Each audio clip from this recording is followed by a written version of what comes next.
Okay, how's everybody doing today? I've got a video here for you guys. I'm actually recording this on my phone because it seems like here usual, I'm kind of in an interim between cameras. I don't have like a more professional grade camera right now. I sold my last one. It's a long story. I'll go into that later in a different video. So I'm going to be kind of nerding out a little bit with this video.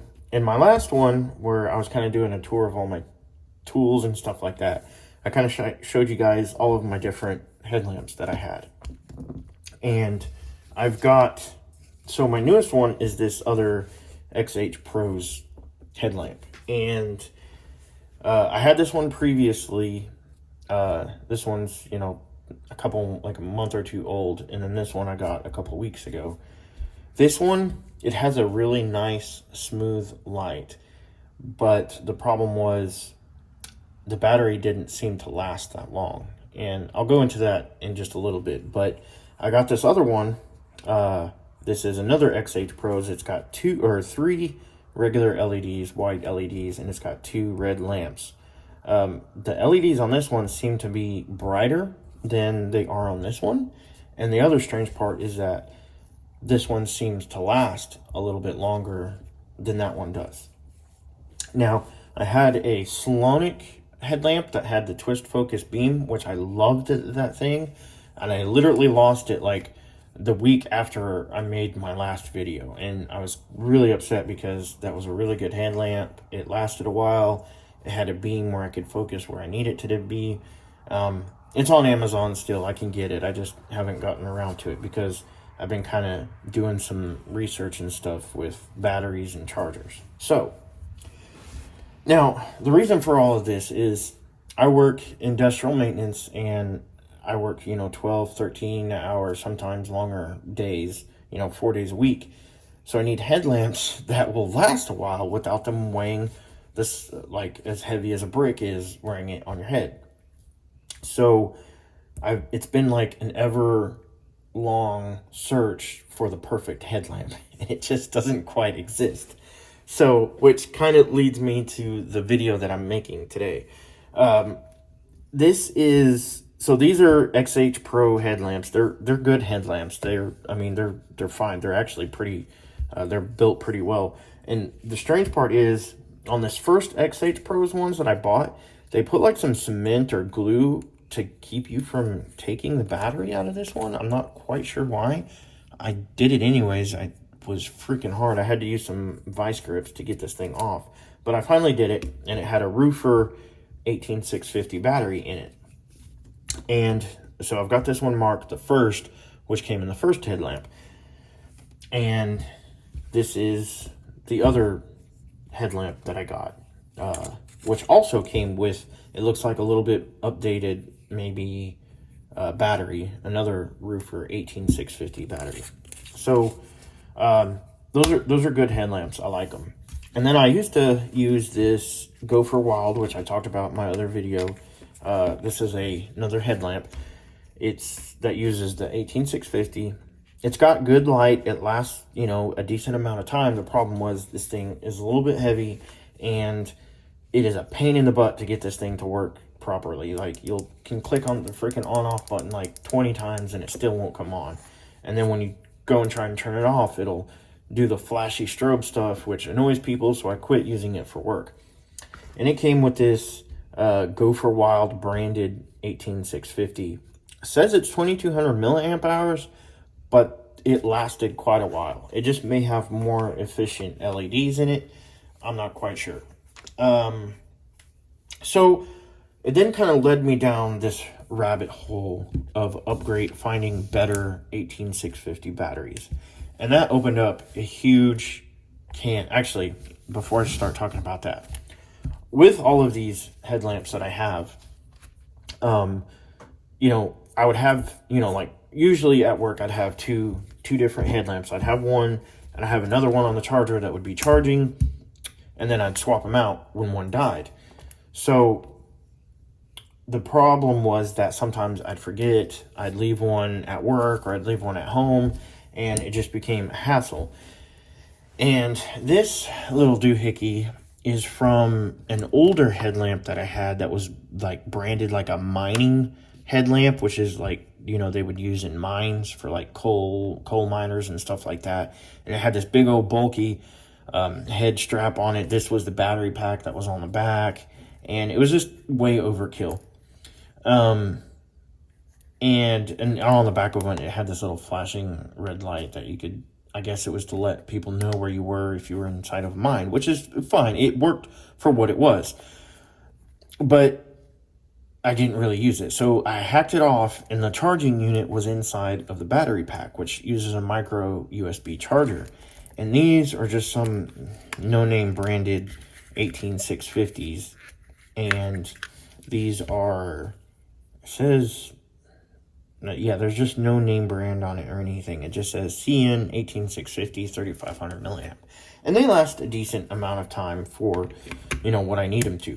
The problem was with this charger, you could only charge it if both batteries were in here. You couldn't charge just one at a time, which was a pain in the butt. So that led me to finding a actual charger. So this little guy right here, this is a XTAR lithium-ion nickel metal hydride battery charger. And where's the box? The box is over here. So I got this on Amazon. It was like 25, 30 bucks, which is quite a bit, I guess, for most people for a battery charger. So it charges all these different kinds of batteries. It goes from a 10440 all the way up to a 26650 is what I have in there right now. So this 26650 is for the SR 5000 ridiculously bright flashlight that I have. And I use this for work if I, you know, if in some situation would I need a more focused beam.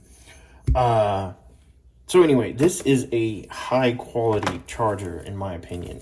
There's probably way better chargers out there, but I think for the amount of money, this one is really good. So it's got these different things on it that it does, which is it can display CCR, which it says when the battery voltage reaches 4.2, CCR real-time charging current will gradually decrease until it becomes 0 amps. And then it says display of IR. When battery is fully charged, the charger won't measure inner resistance in case battery overcharged, neither when the adapter input current is lower than 700 milliamps. It has battery auto identification. It has 0 volt activation function. It says insert batteries. Revivable batteries will start charging within 10 minutes. I've only had one 18650 battery that died, and that was on another really crappy headlamp. I feel like I might have still had it, but I don't know where it is right now. Anyway, so it's got a lot of these really cool functions that will protect these batteries and you know, bring them up if you have like a super dead one. And it's really cool because it tells you the voltage that it's charging the battery at. So like here's one of those roofer batteries. It's charging at 3.8 volts or 3.7. It's kind of interesting because I've got a multimeter here, and we'll actually just get off, measure it, and you can see that. Let me move. Get in a little closer here. It is in fact 3.76 volts, which is close to the little meter that was on there. And you can see 3.8 volts. This one, the 26650, it says it's charging at 4.1. Let's take this off and measure. So 3.95. So yeah, it's pretty accurate. It doesn't have, you know, dot for dot voltage readout like a multimeter does, but it's, you know, it's good for what it is.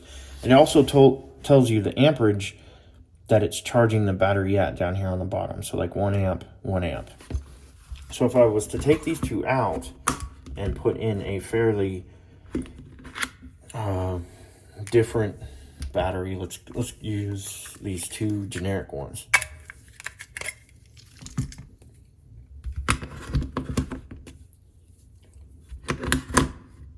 Actually goes down. If you charge one, it'll charge it at 2 amps. When you put the other one in, it goes down to 1 amp a piece, which is fine. So, and the reason why it's fine is because the input voltage for this thing is only 2.1, and it uses all 2.1 of those amps. And I know that because I had a quasi crappy charger here, and when I plugged it in, it said it was, so the output voltage of this is 5 volts at 3 amps, and it is not, because when I plugged this charger in, this thing started humming and screaming, and I immediately unplugged it.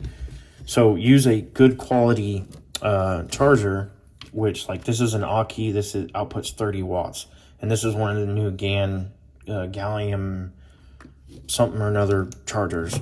I can't remember the name off the top of my head. See, oh, these are already full, because I just charged these the other day. So yeah, it's working, you know, the way that it's supposed to. And all right, what was I gonna say? I'm getting off track here. Okay, so this led me down a rabbit hole.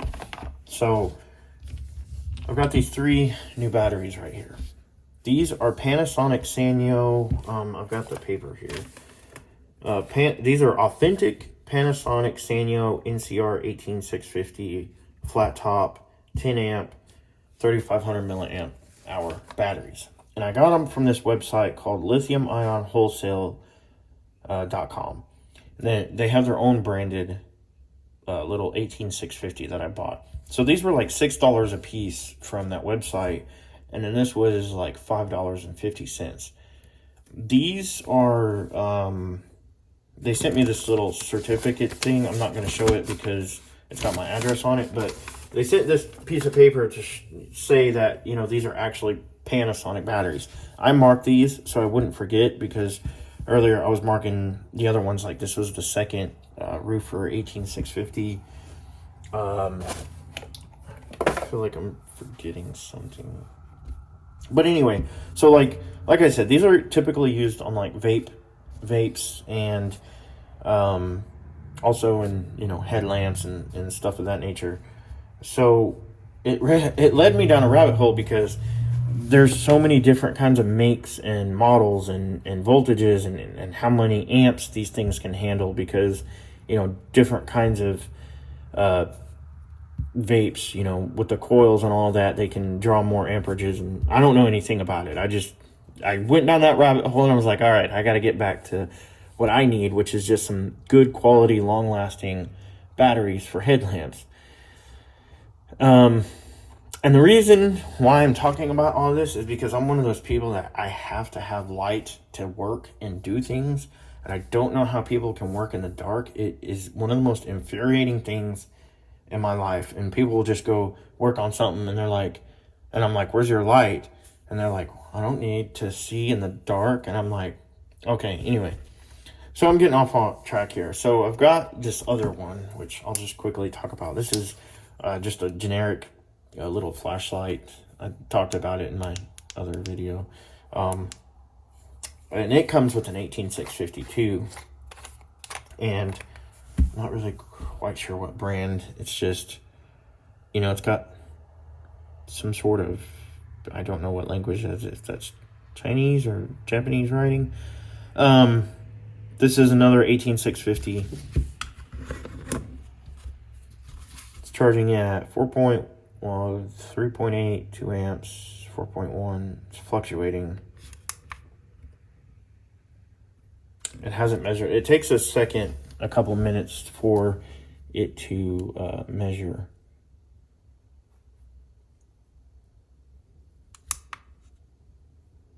Capacity.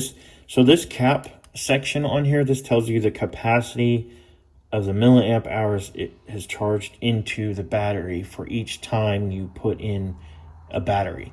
It's not telling you the total capacity of the battery, which I guess it technically would if it was all the way down at 0. So it's charging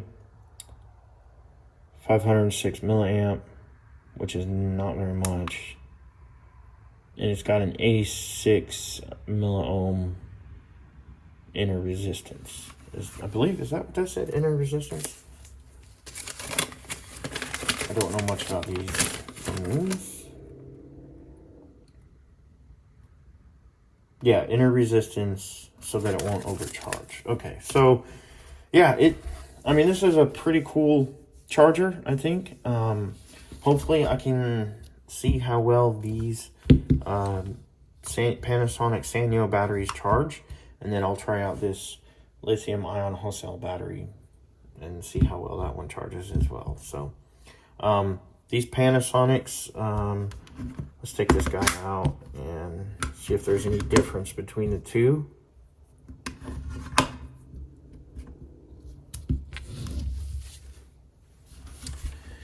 So it's charging 350. This one's saying 23 milliohm, 24. They're pretty close.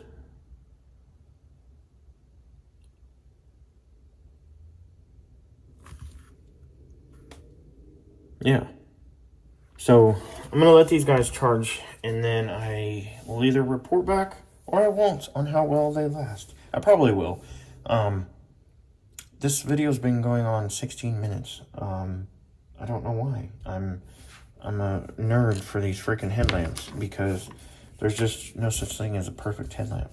So yeah, hope you guys enjoyed this ridiculously kind of sort of nerdy, not very informative video. Peace.